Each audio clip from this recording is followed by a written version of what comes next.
Okay, pag-uusapan natin ngayon ang isang napaka-interesanting interpretasyon.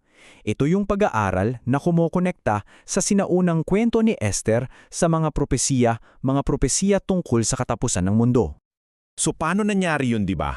Paano ngang isang kwento ng intriga sa palasyo, libu-libong taon ang nakalipas, ay pwedeng maging propesya pala? Well, susuriin natin ang isang source na nagsasabi na ang aklat ni Esther ay higit pa sa isang kwento. Isa raw itong parang blueprint, isang simbolikong plano para sa isang dambuhalang laban sa pagitan ng mabuti at masama. Siyempre, para maintindihan yan, simulan natin sa kontrabida ng kwento, si Haman. Tingnan natin kung sino ba talaga siya sa mas malalim na interpretasyong ito. Ang buong gulo nagsimula lang sa isang bagay, yung pagtanggi ni Mordecai na yumukod kay Haman. Mukhang simpleng pagsuway, pero sa totoo lang, ang ugat nito ay napakalalim. Ito'y tungkol sa pananampalataya, tungkol sa pagsamba sa isang Diyos at wala nang iba pa. At dito na papasok yung nakakagulat na paralel. Ayon sa source na sinusuri natin, si Haman ay hindi lang basta masamang tao sa kwento. Siya raw ay isang alegorya, isang simbolo para kay Satanas. Pareho silang may iisang layunin, lipulin ang sinumang tumatangging sumamba sa kanila at nananatiling tapat sa Diyos. Ang tindi, di ba? So, paano isinagawa ni Haman ang kanyang masamang plano? Ginamit niya ang kapangyarihan ng hari para maglabas ng isang kautusan. At hindi lang ito basta kautusan, isa itong kautusang hindi na pwedeng bawiin. Isipin niyo na lang yung bigat nito. Isang batas na tinatakan mismo ng singsing ng hari. Utos na puksain ang isang buong lahi sa isang takdang araw. Final na to, legal, at parang wala nang kawala. Isa itong hatol ng kamatayan para sa lahat. Pero heto pa, hindi lang ito basta isang batas sa kwento. Ayon sa source, itong kautusan na ito ay sumisimbolo sa isang mas malaking konsepto sa teolohiya, ang tinatawag na unang tipan o yung kautusan. Isang perpektong batas na sa totoo lang, walang sinumang tao ang kayang sundin ng perpekto. At dahil doon, nagiging batas ito na naglalantad ng kasalanan at humahantong sa kamatayan. So sa puntong ito, parang wala ng pag-asa, di ba? Isang batas na hindi mababawi at isang buong lahi na nakatakdang mamatay. Pero dito, biglang iikot ang kwento. Lahat dahil sa isang matapang na desisyon ng isang tao, si Reyna Esther. Alam nyo, sa panahong yun, ang paglapit sa hari ng walang paanyaya ay katumbas ng kamatayan. Sigurado yun. Pero sinabi niya, gagawin ko. At kung mamamatay ako, di mamamatay ako. Handa siyang isakripisyo ang lahat para sa kanyang mga kababayan. At dito na naman pumapasok yung mas malalim na kahulugan.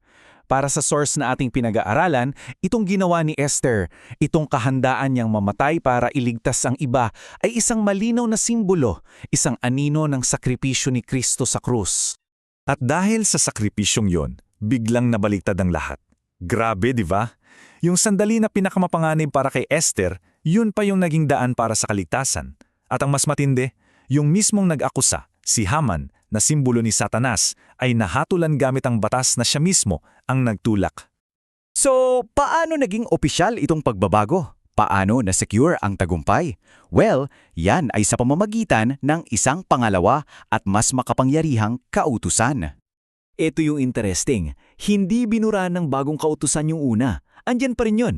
Pero ang ginawa ng bago, binigyan ito ng kapangyarihan ng mga tao na ipagtanggol ang kanilang sarili.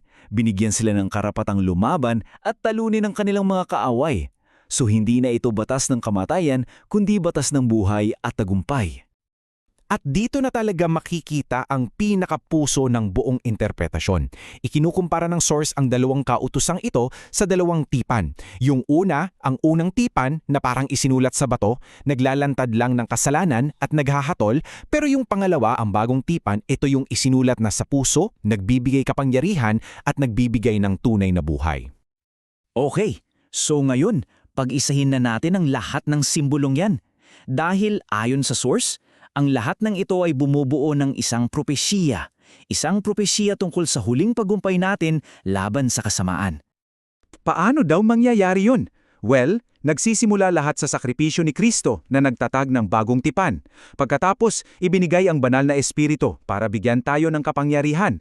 At sa pamamagitan ng kapangyarihang yun, kapag nagtatagumpay tayo laban sa kasalanan, nagiging patunay ito. Patunay na totoo at mabuti ang batas ng Diyos. At yung patunay na yan, yun mismo ang magiging basehan para sa huling paghuhukom kay Satanas. So anong pinakasummary nito? Ang kwento ni Esther ayon sa ganitong pananaw ay hindi lang simpleng historical account.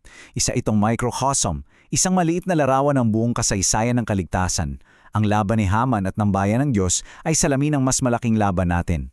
At yung pagbaliktad mula sa kamatayan patungong tagumpay, yan daw ang anino ng plano ng Diyos para sa ating lahat na nakakamit hindi sa sariling lakas, kundi sa pamamagitan ng sakripisyo at banal na kapangyarihan. Inilatag natin ang isang napakalalim na interpretasyon ng aklat ni Esther. At iniiwan tayo nito ng isang malaking tanong, di ba? Kung ang kasaysayan pala ay pwedeng maging salamin ng isang banal na plano, ano kaya ang ibig sabihin nito para sa ating hinaharap? Isang bagay na sulit pagnilayan,